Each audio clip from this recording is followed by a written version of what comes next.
Divorce দুজন মানুষেরই হয়, একজন নারী আর একজন পুরুষের। কিন্তু এই সমাজ ডিভোর্সি কথাটা একজন নারীর নামের আগে বেশি করে বসিয়ে দেয়।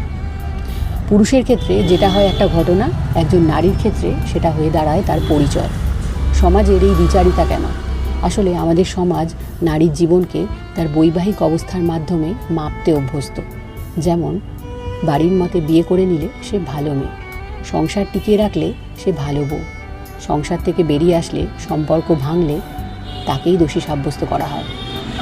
পুরুষ ডিভোর্স করলে তাকে বলা হয় এসব তো হয়েই থাকে, আবার নতুন করে শুরু করো।